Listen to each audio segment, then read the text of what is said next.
ওরে কিডন্যাপ করার আগে তোর জানা উচিত ছিল ওর বাপকে। ওর বাপ শেহজাদ। আমি চাইলে গুলিটা তোর বুকে করতে পারতাম। এই মুহূর্তে শেহজাদের ব্রেনে কোন রকম চাপ দেওয়া যাবে না। তোমাকে বিশেষ যে কারণে আমি ডেকেছি, শেহজাদ স্মৃতি হারানোর পর যা যা কিছু হয়েছে, তুমি কিন্তু কোনো কিছু বলবে না শেহজাদকে। কি বলেন ম্যাডাম? 6-7 মাসের যত ঘটনা সবকিছু গোপন রাখবো? আমি তো সবকিছু গোপন রাখতে বলছি না, আমি আস্তে আস্তে ওকে ঠান্ডা মাথায় সবকিছু বুঝিয়ে বলবো। আমি সোজা পয়েন্টে আসি। আমার কথা আপনারা সবাই মন দিয়ে শোনেন। দুদিন আমি ছিলাম না, খুব বিজনেস করছেন আপনারা। হ্যাঁ, গোল্ডের ইম্পোর্ট অ্যান্ড এক্সপোর্ট বিজনেসের ওনার শুধুমাত্র আমি থাকবো। কি ব্যাপার, এরকম পালিয়ে বেড়াচ্ছে কেন? হ্যাঁ, পালি কোথায়? না তো 92 লেখা যদি কোনো একটা ফাইল পাও, তাহলে এরকম তুমি সিকিউর যেটা দেখবা তুমি আমাকে senior. Okay, I need it, I badly need it. আচ্ছা, ওকে ওকে, আমি দেখছি। তুমি তো দূরে কেন? কই না তো। কি ব্যাপার ফাতেমা, তুমি আমার থেকে এরকম দূরে দূরে থাকছো কেন? দেখো, তুমি আমার এই রিকোয়েস্টটা রাখো না প্লিজ।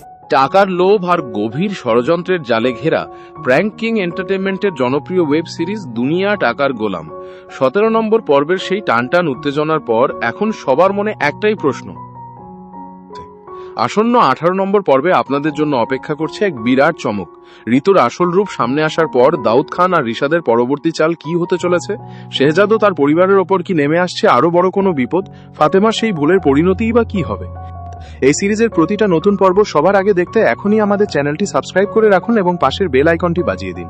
শেহজাদের মা চিন্তায় অস্থির যে কিভাবে শেহজাদকে সব সত্যি গোপন রেখে সামলানো যায়, বিশেষ করে যখন শেহজাদ তার পুরনো স্মৃতি ফিরে পাওয়ার পর আগের মতো সব স্বাভাবিক করার চেষ্টা করছে। হঠাৎ শেহজাদ তার রুমে প্রবেশ করে এবং তার মায়ের মুখের দিকে তাকিয়ে বলে, মা, আমি বুঝতে পারছি তুমি আমার কিছু একটা গোপন করার চেষ্টা করছো, দয়া করে আমাকে সব খুলে বলো। এই সিরিজের প্রতিটা নতুন পর্ব সবার আগে দেখতে এখনই আমাদের চ্যানেলটি সাবস্ক্রাইব করে রাখুন এবং পাশের বেল আইকনটি বাজিয়ে দিন। তুমি এখন সুস্থ হয়েছো, এটাই আমাদের সবথেকে বড় শান্তি। শেহজাদ একটু সন্দেহ করে বলে, মা, তোমার চোখের ভাষা অন্য কিছু বলছে। যাই হোক, আমি এখন আমার অফিসে যাব। শেহজাদ তার অফিসে পৌঁছে পুরনো ফাইলগুলো দেখতে শুরু করে। হঠাৎ তার চোখে পড়ে একটি বিদেশি প্রাইভেট ফাইল যার উপর 92 লেখা রয়েছে।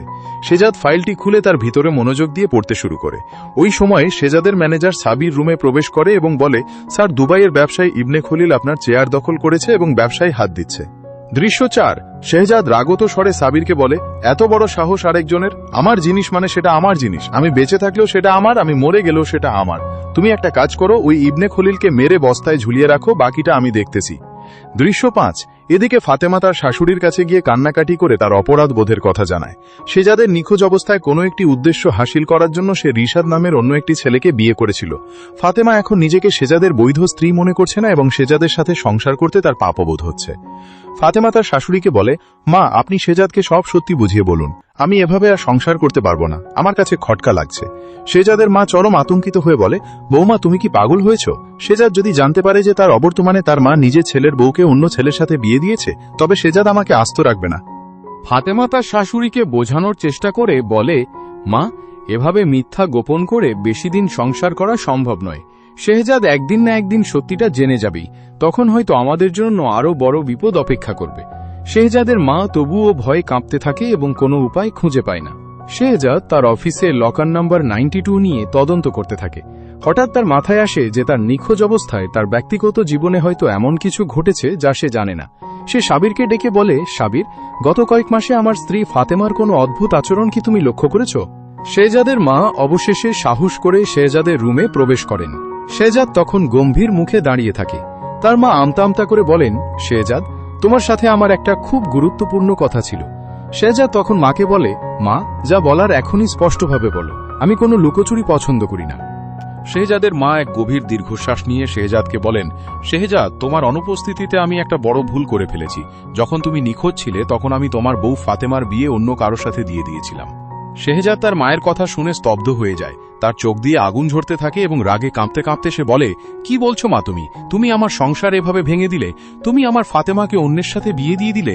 শেহজাদের মা তখন হাত জোর করে ক্ষমা চাইতে থাকে এবং বলে, আমাকে ক্ষমা করো বাবা, আমি শুধু ফাতেমার ভালোর জন্যই এই কাজটা করেছিলাম। শেহজাদ তখন চিৎকার করে বলে, আমি কাউকে ক্ষমা করব না, না তোমাকেও না সেই রিশাদকে। শেহজাদ রাগে ঘর থেকে বেরিয়ে যায় এবং ঠিক করে যে সে খুঁজে বের করবে ফাতেমা এখন কোথায় আছে। তার চোখে প্রতিশোধের আগুন জ্বলছে এবং সে ফাতেমার মুখোমুখি হওয়ার জন্য অস্থির হয়ে ওঠে। শেহজাদ খুঁজে বের করে ফাতেমার ঠিকানা এবং সেখানে গিয়ে দেখে ফাতেমা রিশাদের সাথে সংসার করছে। শেহজাদ ফাতেমার দিকে তাকিয়ে বলে, তুমি আমার এত বড় ক্ষতি করতে পারলে? ফাতেমা শেহজাদকে দেখে কেঁপে ওঠে এবং হাত জোর করে বলে, শেহজাদ আমাকে ক্ষমা করো, পরিস্থিতির শিকার হয়ে আমাকে এই কাজ করতে হয়েছিল। শেহজাদ তখন চিৎকার করে বলে, তুমি কি ভেবেছো এত সহজে আমি তোমাকে ক্ষমা করে দেব? ফাতেমা কাঁদতে কাঁদতে বলে, শেহজাদ তুমি তো জানতে না আমি কত অসহায় ছিলাম, আমি তো শুধু তোমার কাছেই ফিরে আসতে চেয়েছিলাম। শেহজাদ তখন ফাতেমার কথা শুনে আরো বেশি ক্ষিপ্ত হয়ে ওঠে এবং তার চোখে প্রতিশোধের আগুন জ্বলতে থাকে। ওদিকে রিশাদ এগিয়ে আসে ফাতেমার পাশে দাঁড়ায় এবং শেহজাদকে হুমকি দিয়ে বলে, শেহজাদ এটা তোমার ব্যবসা নয়, এটা আমার সংসার, এখানে ঝামেলা করতে এলে ফল ভালো হবে না। শেহজাদ তখন রিশাদের দিকে তাকিয়ে বলে, তুমি আমাকে হুমকি দিচ্ছ, তুমি জানো আমি কে? দৃশ্য 18। শেহজাদ আর রিশাদের মধ্যে কথা কাটাকাটি একসময় হাতাহাতিতে রূপ নেয়। শেহজাদ রিশাদকে ধাক্কা মেরে সরিয়ে দেয় এবং ফাতেমার হাত ধরে বলে, ফাতেমা আমার সাথে চলো। ফাতেমা শেহজাদের হাত ছাড়িয়ে দিয়ে বলে, না শেহজাদ, আমি তোমার সাথে যেতে পারবো না, আমি এখন রিশাদের স্ত্রী। রিশাদ তখন আবার এগিয়ে আসে এবং শেহজাদকে হুমকি দিয়ে বলে, তুমি যদি আবার ফাতেমার দিকে হাত বাড়াও তাহলে ফল ভালো হবে না। শেহজাদ রিশাদের দিকে তাকিয়ে চরম ক্রোধে বলে, তুমি আমাকে হুমকি দিচ্ছ, তুমি জানো আমি কে? আমি কাউকে ছাড়বো না, তোমাকেও না আর না সেই ফাতেমাকে। দৃশ্য 21। শেহজাদ রাগে ফাতেমার বাড়ি থেকে বেরিয়ে যায় এবং ঠিক করে যে সে খুঁজে বের করবে ফাতেমা এখন কোথায় আছে। তার চোখে প্রতিশোধের আগুন জ্বলছে এবং সে ফাতেমার মুখোমুখি হওয়ার জন্য অস্থির হয়ে ওঠে। রিশাদ চলে যাবার পর রিশাদ আর ফাতেমার মধ্যে কথা কাটাকাটি হয়। ফাতেমা রিশাদকে বলে, আমার ভয় হচ্ছে, শেহজাদ কিছু একটা বড় ধরনের ক্ষতি করে বসবে। রিশাদ তখন ফাতেমাকে অভয় দিয়ে বলে, ভয় পেও না, আমি ওর সব চাল দেখে নেব। শেহজাদ তার অফিসে ফিরে আসে এবং তার ম্যানেজার সাবিরকে ডেকে বলে, সাবির, রিশাদ নামে একটা লোকের সন্ধান করতে হবে, ওর ব্যবসার খুঁটিনাটি সব আমার চাই শিগগির। শেহজাদ তার লোকদের দিয়ে রিশাদের ব্যবসায় নানা রকম সমস্যা তৈরি করতে থাকে। কখনো তার মাল আটকে দেয়, কখনো তার পার্টনারদের ফুসলে নিজের দলে টানার চেষ্টা করে। শেহজাদের এই ষড়যন্ত্রের কারণে রিশাদ ব্যবসাতে বড় ধরনের ক্ষতির সম্মুখীন হয়। ফাতেমা জানতে পারে শেহজাদের এই সব ষড়যন্ত্রের কথা এবং সে খুবই চিন্তিত হয়ে পড়ে রিশাদের জন্য। সে রিশাদকে বলে, তুমি শেহজাদের সাথে কোনো ঝামেলায় যেও না, ও খুব খারাপ মানুষ। রিশাদ ফাতেমার কথা শুনে রেগে যায় এবং শেহজাদকে ফোন করে সরাসরি দেখা করতে বলে। তারা একটি নির্জন জায়গায় দেখা করে এবং দুজনের মধ্যে চরম উত্তেজনার সৃষ্টি হয়। রিশাদ শেহজাদকে হুমকি দিয়ে বলে, তোমার ওইসব ষড়যন্ত্র আমি বন্ধ করে দেব, একদম সাবধান। শেহজাদ তখন হাসতে হাসতে বলে, তুমি আমাকে হুমকি দিচ্ছ? খেলা তো সবে শুরু, এবার দেখো আমি কি করি। শেহজাদের বাড়িতে এসে উপস্থিত হয় তার দ্বিতীয় স্ত্রী ঋতু। সে শেহজাদকে ফাতেমার প্রতি এত বেশি আসক্ত দেখে অবাক হয়ে যায় এবং বুঝতে পারে যে শেহজাদের জীবনে আরও বড় কোনো রহস্য লুকিয়ে আছে। ঋতু কৌশলে শেহজাদের অফিসিয়াল ফাইলগুলো ঘেঁটে দেখতে শুরু করে এবং তার চোখে পড়ে একটি বিশেষ চুক্তিপত্র যা শেহজাদ ও ফাতেমার অতীতের সাথে সম্পর্কিত। একই সাথে সে গোপনে যোগাযোগ করে রিশাদের সাথে, তার উদ্দেশ্য এখনও অজানা। ঋতু ফাতেমার মুখোমুখি হয় এবং তাকে বলে যে শেহজাদকে নিয়ে তার পরিকল্পনা অনেক দূর পর্যন্ত। ফাতেমা ঋতুকে ভয় পেলেও বুঝতে পারে যে শেহজাদের জীবনে নতুন এক ঝড় উঠতে যাচ্ছে যা তাদের সবাইকে ভাসিয়ে নিয়ে যাবে। ঋতু গোপনে যোগাযোগ করে রিশাদের সাথে এবং তাদের মধ্যে একটি গোপন আঁতাত গড়ে ওঠে। তারা আলোচনা করে কিভাবে ওই বিশেষ চুক্তিপত্রটি ব্যবহার করে শেহজাদকে ধ্বংস করা যায় এবং তাদের স্বার্থ উদ্ধার করা যায়। শেহজাদ তার ব্যবসায় পরপর অনেকগুলো সমস্যা লক্ষ্য করে এবং তার সন্দেহ হয় যে এর পেছনে নিশ্চয়ই বড় কোনো ষড়যন্ত্র আছে। সে তার লোকজনকে দিয়ে তদন্ত করতে শুরু করে এবং জানতে পারে যে ঋতু গোপনে রিশাদের সাথে যোগাযোগ রাখছে। শেহজাদ ঋতুকে মুখোমুখি করে এবং তার কাছে সেই বিশেষ চুক্তিপত্রটি সম্পর্কে জানতে চায়। ঋতু তখন চরম ধূর্ততার সাথে বিষয়টি এড়িয়ে যাওয়ার চেষ্টা করে এবং বলে যে সে শুধু শেহজাদের ভালোর জন্যই কাজ করছিল। শেহজাদ ঋতুর কথায় বিশ্বাস করে না এবং তাকে তার অফিসিয়াল ফাইলগুলো থেকে দূরে থাকার স্পষ্ট নির্দেশ দেয়। তবে ঋতু মনে মনে অন্য কোনো পরিকল্পনা করছে এবং শেহজাদকে অন্ধকারের দিকে ঠেলে দেওয়ার নতুন ফন্দি আঁটে। দাউদ খান, যাকে সবাই অনেক দিন আগে মৃত ভেবেছিল, সে গোপনে ফিরে আসে এবং রিশাদের সাথে যোগাযোগ করে। দাউদ খান রিশাদকে বলে যে শেহজাদকে ধ্বংস করতে সে তাকে সাহায্য করবে, কারণ শেহজাদের ওপর তার পুরনো আক্রোশ রয়েছে। দাউদ খান ঋতুর সাথেও যোগাযোগ করে এবং তাদের মধ্যে একটি নতুন ষড়যন্ত্রের জাল বনে। দাউদ খান ঋতু ও রিশাদকে একসাথে নিয়ে শেহজাদের বিরুদ্ধে বড় ধরনের আক্রমণ করার পরিকল্পনা করে। শেহজাদ তার অফিসে বসে যখন কোনো একটা গুরুত্বপূর্ণ কাজের তদারকি করছিল, ঠিক তখনই ঋতু তার কক্ষে প্রবেশ করে এবং এমন একটা খবর দেয় যা শেহজাদের জীবনকে উল্টো পাল্টো করে দেবে। ঋতু শেহজাদকে বলে, শেহজাদ, তোমার জীবন হুমকির মুখে। দাউদ খান আবার ফিরে এসেছে এবং সে তোমাকে ধ্বংস করতে রিশাদ ও ঋতুর সাথে হাত মিলিয়েছে। শেহজাদ স্তব্ধ হয়ে যায় এবং রাগে কাঁপতে কাঁপতে বলে, দাউদ খান? এতদিন পর সে আবার? না, আমি এবার কাউকে ছাড়ব না। শেহজাদ যখন নিজের লোকজনকে নিয়ে দাউদ খানের বিরুদ্ধে কোনো পদক্ষেপ নেওয়ার প্রস্তুতি নিচ্ছে, ঠিক তখনই ঋতু রিশাদ ও দাউদ খানের মুখোমুখি হয় এবং পরিস্থিতি আরও জটিল করে তোলে। দৃশ্য 41। দাউদ খানের মুখোমুখি দাঁড়িয়ে বলে, দাউদ খান, তো তোমার সব ষড়যন্ত্র আমি জেনে ফেলেছি, এবার তুমি পার পাবে না। দাউদ খান হাসতে হাসতে বলে, শেহজাদ, তোমার খেলা শেষ, এবার আমার পালা। দাউদ খান ও রিশাদ শেহজাদের ওপর আক্রমণ করার প্রস্তুতি নেয়। ঠিক তখনই ঋতু তার আসল রূপ প্রকাশ করে এবং শেহজাদকে বাঁচানোর জন্য দাউদ খানের পিস্তলটি কেড়ে নেয়। পরিস্থিতি সম্পূর্ণ পাল্টে যায়। দাউদ খান ও রিশাদ হতভম্ব হয়ে পড়ে এবং ঋতু শেহজাদের দিকে তাকিয়ে বলে, শেহজাদ, আমি কখনোই তোমার শত্রু ছিলাম না। দাউদ খান ও রিশাদ ঋতুর বিশ্বাসঘাতকতা মেনে নিতে না পেরে চরম ক্ষিপ্ত হয়ে ওঠে এবং ঋতুর দিকে এগিয়ে যায়। শেহজাদ তখন ঋতুকে আড়াল করে দাঁড়ায়। ঠিক সেই মুহূর্তে পুলিশ এসে হাজির হয় এবং পুরো এলাকা ঘিরে ফেলে। দাউদ খান ও রিশাদকে পুলিশ গ্রেপ্তার করে। শেহজাদ ঋতুকে ধন্যবাদ জানায় এবং তাদের অতীতের ভুল বোঝাবুঝির অবসান ঘটে। গল্পটির সমাপ্তি ঘটে তাদের নতুন করে জীবন শুরু করার মাধ্যমে। দাউদ খান ঋতুর বিশ্বাসঘাতকতা মেনে নিতে না পেরে চরম ক্ষিপ্ত হয়ে ওঠে এবং ঋতুর দিকে এগিয়ে যায়। শেহজাদ তখন ঋতুকে আড়াল করে দাঁড়ায়। ঠিক সেই মুহূর্তে দাউদ খানের এক সহযোগী পিছন থেকে এসে শেহজাদের ওপর আক্রমণ করে এবং শেহজাদ অজ্ঞান হয়ে পড়ে। দাউদ খান ও রিশাদ ঋতুকে বন্দী করে অজ্ঞাত স্থানে নিয়ে যায় এবং শেহজাদকে খুন করার পরিকল্পনা করে। শেহজাদ যখন জ্ঞান ফিরে পায় তখন সে নিজেকে একটি বন্দিশালায় আবিষ্কার করে। সে সেখান থেকে পালিয়ে যাবার উপায় খুঁজতে থাকে। দৃশ্য 49। শেহজাদ তার বুদ্ধিমত্তা খাটিয়ে বন্দিশালা থেকে পালানোর উপায় বের করে এবং ঠিক করে যে সে ঋতুকে উদ্ধার করবে। শেহজাদ খুঁজে বের করে ঋতুকে যেখানে বন্দী করে রাখা হয়েছে এবং সেখানে গিয়ে দেখে দাউদ খান ও রিশাদ তার ওপর অত্যাচার করার প্রস্তুতি নিচ্ছে। শেহজাদ ঠিক সময় সেখানে পৌঁছে দাউদ খানের ওপর আক্রমণ করে এবং ঋতুকে মুক্ত করে। দাউদ খান ও রিশাদ পালিয়ে যায় এবং শেহজাদ ঋতুকে নিয়ে নিরাপদে চলে যায়, কিন্তু তাদের পিছু ছাড়েনি। শেহজাদ ও ঋতু বুঝতে পারে যে দাউদ খান ও রিশাদ আবার নতুন কোনো ষড়যন্ত্র করছে এবং তারা তাদের মোকাবিলা করার প্রস্তুতি নেয়। দৃশ্য 54। শেহজাদ ও হৃদয়ের গোপন আস্তানার সন্ধান পেয়ে যায় এবং সেখানে গিয়ে তাদের মুখোমুখি হয়। দ্বিপাক্ষিক লড়াইয়ের এক পর্যায়ে দাউদ খান ও রিশাদ শেহজাদকে কোণঠাসা করে ফেলে। ঠিক সেই চরম মুহূর্তে ঋতু দাউদ খানের পিস্তলটি কেড়ে নেয়। দাউদ খান ও রিশাদ ঋতুর এই বিশ্বাসঘাতকতা মেনে নিতে না পেরে চরম ক্ষিপ্ত হয়ে ওঠে এবং তাদের দুজনের মধ্যে নতুন করে লড়াই শুরু হয়। ঋতু দাউদ খান ও রিশাদের বিরুদ্ধে বীরত্বের সাথে লড়াই করতে থাকে। তার লড়াইয়ের কৌশল দেখে দাউদ খান ও রিশাদ হতভম্ব হয়ে পড়ে। এক পর্যায়ে ঋতু রিশাদকে পরাস্ত করে এবং দাউদ খানের দিকে এগিয়ে যায়। দাউদ খান তখন পিস্তল বের করার চেষ্টা করে। ঠিক সেই চরম মুহূর্তে শেহজাদ উঠে দাঁড়ায় এবং ঋতুকে সাহায্য করার জন্য এগিয়ে আসে। তারা দুজন মিলে দাউদ খানকে কোণঠাসা করে ফেলে। পরিস্থিতি নিজেদের নিয়ন্ত্রণে দেখে দাউদ খান ও রিশাদ পালানোর চেষ্টা করে, কিন্তু শেহজাদ ও ঋতু তাদের আটকে দেয়। দৃশ্য 61। শেহজাদ ও রিদা দাউদ খান ও রিশাদকে পুরোপুরি কোণঠাসা করে ফেলে। ঠিক তখনই দূর থেকে পুলিশের সাইরেনের শব্দ শোনা যায়।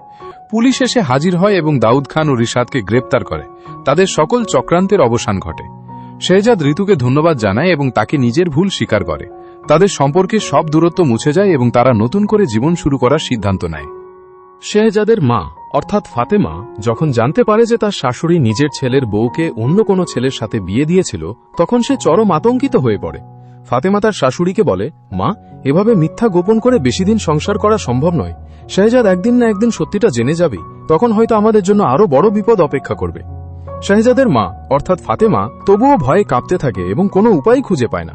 সে তার শাশুড়িকে বলে, মা, আমাদেরকে শেহজাদকে সব সত্যি বুঝিয়ে বলতে হবে। শেহজাদের মা অর্থাৎ ফাতেমা যখন জানতে পারে যে তার শাশুড়ি নিজের ছেলের বউকে অন্য কোনো ছেলের সাথে বিয়ে দিয়েছিল, তখন সে চরম আতঙ্কিত হয়ে পড়ে। ফাতেমা তার শাশুড়িকে বলে, মা, এভাবে মিথ্যা গোপন করে বেশি দিন সংসার করা সম্ভব নয়। শেহজাদ একদিন না একদিন সত্যিটা জেনে যাবে, তখন হয়তো আমাদের জন্য আরো বড় বিপদ উপেক্ষা করবে। শেহজাদের মা অর্থাৎ ফাতেমা তবুও ভয়ে কাঁপতে থাকে এবং কোনো উপায় খুঁজে পায় না। সে তার শাশুড়িকে বলে, মা, আমাদেরকে শেহজাদকে সব সত্যি বুঝিয়ে বলতে হবে। দৃশ্য 70। ফাতেমা তার শাশুড়িকে চাপ প্রয়োগ করে বলে, মা, আপনি যদি সত্যিটা না বলেন তবে আমি শেহজাদকে গিয়ে সব সত্যিটা খুলে বলবো। এভাবে মিথ্যাচার আমার পক্ষে হজম করা সম্ভব নয়। শেহজাদের মা কান্নাকাটি শুরু করে এবং ফাতেমার হাত ধরে বলে, বোমা দোহাই তোর, তুই শেহজাদকে কিছু বলিস না। শেহজাদ যদি সত্যিটা জানে সে আমাকে আস্ত রাখবে না। আমি সময় সুযোগ বুঝে ওকে নিজেই সব সত্যিটা বলে দেব, তুই একটু ধৈর্য ধর। ফাতেমা তার শাশুড়ির কান্নায় বিচলিত হয়, কিন্তু তারপরও তার মনে এক গভীর সংশয় তৈরি হয়। সে মনে মনে ভাবতে থাকে শাশুড়ির এই কথা কতটা বিশ্বাসযোগ্য এবং শেহজাদের প্রতিক্রিয়া কেমন হতে পারে এই সত্য জানার পর। ফাতেমা তার শাশুড়িকে বলে, মা, আপনি যদি সত্যি শেহজাদকে সব সত্যিটা বলতে চান তবে আমাকে একটি নির্দিষ্ট সময়সীমা বেঁধে দিন। সেই সময়ের মধ্যে যদি আপনি সত্যি কথা না বলেন তবে আমি নিজে গিয়ে শেহজাদকে সব খুলে বলবো। শেহজাদের মা একটু ভেবে উত্তর দেন, ঠিক আছে বোমা, আগামী শুক্রবারের মধ্যে আমি শেহজাদকে সব সত্যিটা বলে দেব, তোকে আর কিছু করতে হবে না। ফাতেমা তার শাশুড়িকে আর কোনো কথা না বলে নিজের ঘরে ফিরে আসে এবং শুক্রবারের সিদ্ধান্তের অপেক্ষায় থাকে। তার মনে এক অজানা আশঙ্কা কাজ করতে থাকে যে আগামী দিনে কি হতে চলেছে। শুক্রবার সকাল থেকেই ফাতেমার মনে এক অস্থিরতা কাজ করতে থাকে। সে তার শাসনকে লক্ষ্য করে অপেক্ষা করতে থাকে যে তিনি শেহজাদকে কখন সত্যি কথা বলবেন। দিন গড়িয়ে দুপুর হয়ে যায়, কিন্তু শেহজাদের মা কোনো কথা বলেন না। ফাতেমা অধৈর্য হয়ে তার শাশুড়ির কাছে গিয়ে বলে, মা, আপনি তো কথা দিয়েছিলেন আজ দুপুরেই সব সত্যিটা বলে দেবেন। শেহজাদের মা তখন মিনতি করে বলেন, বৌমা, আর একটু সময় দে, আমি ঠিক সময় বুঝে শেহজাদকে সব সত্যিটা জানিয়ে দেব, তোর জন্য কোনো সমস্যা হবে না, আমি কথা দিচ্ছি। ঠিক সেই সময়ে সোহাগ নামে এক অপরিচিত ব্যক্তি শেহজাদের বাড়িতে আসে। সে নিজেকে রিশাদের বন্ধু বলে পরিচয় দেয় এবং শেহজাদকে বলে যে তার অতীতের কিছু গোপন কথা সে জানে। 280 সোহাগের দিকে সন্দিগ্ধ দৃষ্টিতে তাকিয়ে বলে, তুমি আমার অতীত নিয়ে কি জানো, খুলসা করে বলো। সোহাগ তখন রহস্যময় হাসি দিয়ে বলে, সব সময় সব কথা বলা যায় না শেহজাদ। সোহাগ পকেট থেকে একটি পুরনো ছবি বের করে শেহজাদের সামনে ধরে এবং বলে, এই ছবিটার কথা কিছু মনে পড়ে? ফাতেমার সাথে তোমার বিয়ের অনেক গোপন ইতিহাস লুকিয়ে আছে এই ছবিটিতে। শেহজাদ ছবিটির দিকে তাকিয়ে প্রায় চমকে ওঠে এবং রাগে কাঁপতে কাঁপতে বলে, তুমি এগুলো কোথায় পেলে? আমার অতীত নিয়ে খেলা করার সাহস কিভাবে হলো তোমার? সোহাগ শেহজাদের রাগে ক্ষিপ্ত হয়ে না উঠে বরং একদম শান্ত কণ্ঠে বলে, শেহজাদ, রাগ করে কোনো লাভ নেই। তোমার অতীতের এই সত্য উদ্ঘাটন করার অধিকার আমার আছে, কারণ আমি এই ইতিহাসের একটা অংশ। শেহজাদ দাঁতে দাঁত চেপে বলে, তুমি এই ইতিহাসকে ব্যবহার করে আমার কি ক্ষতি করতে চাও? সোহাগ তখন একটু থেমে বলে, আমি তোমাকে ধ্বংস করতে চাই না শেহজাদ, আমি শুধু চাই তুমি অতীতের ভুলগুলো মেনে নিয়ে সামনের দিকে এগিয়ে যাও। ফাতেমা দূর থেকে শেহজাদ ও সোহাগের কথোপকথন শুনতে পায় এবং ভয় পেয়ে যায় যে তার অতীত হয়তো সবার সামনে চলে আসবে। সে মনে মনে প্রার্থনা করতে থাকে যেন এই গোপন কথাটি আর কেউ না জানে। শেহজাদ দাঁতে দাঁত চেপে বলে, তুমি এই ইতিহাসকে ব্যবহার করে আমার কি ক্ষতি করতে চাও? সোহাগ শেহজাদের সামনে থেকে চলে যায় এবং তার সাথে ফাতেমার একটি পুরনো ভিডিও ক্লিপ ফেলে যায়। শেহজাদ ভিডিওটি ওপেন করে দেখে সেখানে ফাতেমার সাথে রিশাদের একটি ঘনিষ্ঠ মুহূর্তের দৃশ্য। শেহজাদ চরম রাগে কাঁপতে কাঁপতে বলে, ফাতেমা, তুমি আমার সাথে এত বড় প্রতারণা করতে পারলে? সে ঠিক করে যে সে এবার ফাতেমার মুখোমুখি হবে এবং এর জবাব চাইবে। ফাতেমা তখন শেহজাদের ঘরে প্রবেশ করে এবং শেহজাদকে ভিডিওটি দেখিয়ে জিজ্ঞেস করে, শেহজাদ, তুমি এটা কোথায় পেলে? শেহজাদ তখন ফাতেমার দিকে পিস্তল তাক করে বলে, তুমি আমাকে বোকা বানিয়েছ, এবার তোমার শাস্তি পাওয়ার পালা। শেহজাদের মা চিন্তায় অস্থির যে কিভাবে শেহজাদকে সব সত্যি গোপন রেখে সামলানো যায়, বিশেষ করে যখন শেহজাদ তার পুরনো স্মৃতি ফিরে পাওয়ার পর আগের মতো সব স্বাভাবিক করার চেষ্টা করছে। হঠাৎ শেহজাদ তার রুমে প্রবেশ করে এবং তার মায়ের মুখের দিকে তাকিয়ে বলে, মা, আমি বুঝতে পারছি তুমি আমার কিছু একটা গোপন করার চেষ্টা করছো, দয়া করে আমাকে সব খুলে বলো। দৃশ্য 2 শেহজাদের মা চরম আতঙ্কিত হয়ে আমতা আমতা করে বলে, না বাবা, সেরকম কিছু না, আমি তো এমনিই ভাবছিলাম, তুমি এখন সুস্থ হয়েছো, এটাই আমাদের সবথেকে বড় শান্তি। শেহজাদ একটু সন্দেহ করে বলে, মা, তোমার চোখের ভাষা অন্য কিছু বলছে, যাই হোক আমি এখন আমার অফিসে যাব। শেহজাদ তার অফিসে পৌঁছে পুরনো ফাইলগুলো দেখতে শুরু করে। হঠাৎ তার চোখে পড়ে একটি বিদেশি প্রাইভেট ফাইল যার উপর 92 লেখা রয়েছে। শেহজাদ ফাইলটি খুলে তার ভিতরে মনোযোগ দিয়ে পড়তে শুরু করে। ওই সময়ে শেহজাদের ম্যানেজার সাবির রুমে প্রবেশ করে এবং বলে, স্যার, দুবাইয়ের ব্যবসায়ী ইবনে খলিল আপনার চেয়ার দখল করেছে এবং ব্যবসায় হাত দিচ্ছে। দৃশ্য 4 শেহজাদ রাগত স্বরে সাবিরকে বলে, এত বড় সাহস আরেকজনের? আমার জিনিস মানে সেটা আমার জিনিস, আমি বেঁচে থাকলেও সেটা আমার, আমি মরে গেলেও সেটা আমার। তুমি একটা কাজ করো, ওই ইবনে খলিলকে মেরে বস্তায় ঝুলিয়ে রাখো, বাকিটা আমি দেখতেছি। দৃশ্য 5 এদিকে ফাতেমা তার শাশুড়ির কাছে গিয়ে কান্নাকাটি করে তার অপরাধ বোধের কথা জানায়। শেহজাদের নিখোঁজ অবস্থায় কোনো একটি উদ্দেশ্য হাসিল করার জন্য সে রিশাদ নামের অন্য একটি ছেলেকে বিয়ে করেছিল। ফাতেমা এখন নিজেকে শেহজাদের বৈধ স্ত্রী মনে করছে না এবং শেহজাদের সাথে সংসার করতে তার পাপবোধ হচ্ছে। ফাতেমা তার শাশুড়িকে বলে, মা, আপনি শেহজাদকে সব সত্যি বুঝিয়ে বলুন, আমি এভাবে আর সংসার করতে পারবো না, আমার কাছে খটকা লাগছে। শেহজাদের মা চরম আতঙ্কিত হয়ে বলে, বৌমা তুমি কি পাগল হয়েছ? শেহজাদ যদি জানতে পারে যে তার অবর্তমানে তার মা নিজের ছেলের বউকে অন্য ছেলের সাথে বিয়ে দিয়েছে, তবে শেহজাদ আমাকে আস্ত রাখবে না। ফাতেমা তার শাশুড়িকে বোঝানোর চেষ্টা করে বলে, মা, এভাবে মিথ্যা গোপন করে বেশি দিন সংসার করা সম্ভব নয়। শেহজাদ একদিন না একদিন সত্যিটা জেনে যাবেই, তখন হয়তো আমাদের জন্য আরো বড় বিপদ অপেক্ষা করবে। শেহজাদের মা তবুও ভয়ে কাঁপতে থাকে এবং কোনো উপায় খুঁজে পায় না। শেহজাদ তার অফিসে লকার নাম্বার 92 নিয়ে তদন্ত করতে থাকে। হঠাৎ তার মাথায় আসে যে তার নিখোঁজ অবস্থায় তার ব্যক্তিগত জীবনে হয়তো এমন কিছু ঘটেছে যা সে জানে না। সে সাবিরকে ডেকে বলে, সাবির, গত কয়েক মাসে আমার স্ত্রী ফাতেমার কোনো অদ্ভুত আচরণ কি তুমি লক্ষ্য করেছ? শেহজাদের মা অবশেষে সাহস করে শেহজাদের রুমে প্রবেশ করেন। শেহজাদ তখন গম্ভীর মুখে দাঁড়িয়ে থাকে। তার মা আমতা আমতা করে বলেন, শেহজাদ, তোমার সাথে আমার একটা খুব গুরুত্বপূর্ণ কথা ছিল। শেহজাদ তখন মাকে বলে, মা, যা বলার এখনই স্পষ্টভাবে বলো, আমি কোনো লুকোচুরি পছন্দ করি না। দৃশ্য 10। শেহজাদের মা এক গভীর দীর্ঘশ্বাস নিয়ে শেহজাদকে বলেন, শেহজাদ, তোমার অনুপস্থিতিতে আমি একটা বড় ভুল করে ফেলেছি। যখন তুমি নিখোঁজ ছিলে তখন আমি তোমার বউ ফাতেমার বিয়ে অন্য কারোর সাথে দিয়ে দিয়েছিলাম। শেহজাদ তার মায়ের কথা শুনে স্তব্ধ হয়ে যায়। তার চোখ দিয়ে আগুন ঝরতে থাকে এবং রাগে কাঁপতে কাঁপতে সে বলে, কি বলছো মা তুমি আমার সংসার এভাবে ভেঙে দিলে?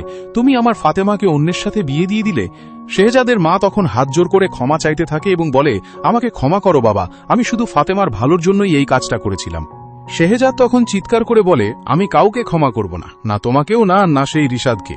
শেহজাদ রাগে ঘর থেকে বেরিয়ে যায় এবং ঠিক করে যে সে খুঁজে বের করবে ফাতেমা এখন কোথায় আছে। তার চোখে প্রতিশোধের আগুন জ্বলছে এবং সে ফাতেমার মুখোমুখি হওয়ার জন্য অস্থির হয়ে ওঠে। শেহজাদ খুঁজে বের করে ফাতেমার ঠিকানা এবং সেখানে গিয়ে দেখে ফাতেমা রিশাদের সাথে সংসার করছে। শেহজাদ ফাতেমার দিকে তাকিয়ে বলে, তুমি আমার এত বড় ক্ষতি করতে পারলে? ফাতেমা শেহজাদকে দেখে কেঁপে ওঠে এবং হাত জোর করে বলে, শেহজাদ, আমাকে ক্ষমা করো, পরিস্থিতির শিকার হয়ে আমাকে এই কাজ করতে হয়েছিল। শেহজাদ তখন চিৎকার করে বলে, তুমি কি ভেবেছো এত সহজে আমি তোমাকে ক্ষমা করে দেব? ফাতেমা কাঁদতে কাঁদতে বলে, শেহজাদ, তুমি তো জানতে না আমি কত অসহায় ছিলাম, আমি তো শুধু তোমার কাছেই ফিরে আসতে চেয়েছিলাম। শেহজাদ তখন ফাতেমার কথা শুনে আরো বেশি ক্ষিপ্ত হয়ে ওঠে এবং তার চোখে প্রতিশোধের আগুন জ্বলতে থাকে। ওদিকে রিশাদ এগিয়ে আসে ফাতেমার পাশে দাঁড়ায় এবং শেহজাদকে হুমকি দিয়ে বলে, শেহজাদ, এটা তোমার ব্যবসা নয়, এটা আমার সংসার, এখানে ঝামেলা করতে এলে ফল ভালো হবে না। শেহজাদ তখন রিশাদের দিকে তাকিয়ে বলে, তুমি আমাকে হুমকি দিচ্ছ? তুমি জানো আমি কে? দৃশ্য 18। শেহজাদ আর রিশাদের মধ্যে কথা কাটাকাটি একসময় হাতাহাতিতে রূপ নেয়। শেহজাদ রিশাদকে ধাক্কা মেরে সরিয়ে দেয় এবং ফাতেমার হাত ধরে বলে, ফাতেমা, আমার সাথে চলো। ফাতেমা শেহজাদের হাত ছাড়িয়ে দিয়ে বলে, না শেহজাদ, আমি তোমার সাথে যেতে পারবো না, আমি এখন রিশাদের স্ত্রী। রিশাদ তখন আবার এগিয়ে আসে এবং শেহজাদকে হুমকি দিয়ে বলে, তুমি যদি আবার ফাতেমার দিকে হাত বাড়াও তাহলে ফল ভালো হবে না। শেহজাদ রিশাদের দিকে তাকিয়ে চরম ক্রোধে বলে, তুমি আমাকে হুমকি দিচ্ছ? তুমি জানো আমি কে? আমি কাউকে ছাড়বো না, তোমাকেও না, আর না সেই ফাতেমাকে। দৃশ্য 21। শেহজাদ রাগে ফাতেমার বাড়ি থেকে বেরিয়ে যায় এবং ঠিক করে যে সে খুঁজে বের করবে ফাতেমা এখন কোথায় আছে। তা চোখে প্রতিশোধের আগুন জ্বলছে এবং সে ফাতেমার মুখোমুখি হওয়ার জন্য অস্থির হয়ে ওঠে। রিশাদ চলে যাবার পর রিশাদ আর ফাতেমার মধ্যে কথা কাটাকাটি হয়। ফাতেমা রিশাদকে বলে, আমার ভয় হচ্ছে, শেহজাদ কিছু একটা বড় ধরনের ক্ষতি করে বসবে। রিশাদ তখন ফাতেমাকে অভয় দিয়ে বলে, ভয় পেও না, আমি ওর সব চাল দেখে নেব। শেহজাদ তার অফিসে ফিরে আসে এবং তার ম্যানেজার সাবিরকে ডেকে বলে, সাবির, রিশাদ নামে একটা লোকের সন্ধান করতে হবে, ওর ব্যবসার খুঁটিনাটি সব আমার চাই, শিগগির। শেহজাদ তার লোকদের দিয়ে রিশাদের ব্যবসায় নানা রকম সমস্যা তৈরি করতে থাকে। কখনো তার মাল আটকে দেয়, কখনো তার পার্টনারদের ফুসলে নিজের দলে টানার চেষ্টা করে। শেহজাদের এই ষড়যন্ত্রের কারণে রিশাদ ব্যবসাতে বড় ধরনের ক্ষতির সম্মুখীন হয়। ফাতেমা জানতে পারে শেহজাদের এই সব ষড়যন্ত্রের কথা এবং সে খুবই চিন্তিত হয়ে পড়ে রিশাদের জন্য। সে রিশাদকে বলে, তুমি শেহজাদের সাথে কোনো ঝামেলায় যেও না, ও খুব খারাপ মানুষ।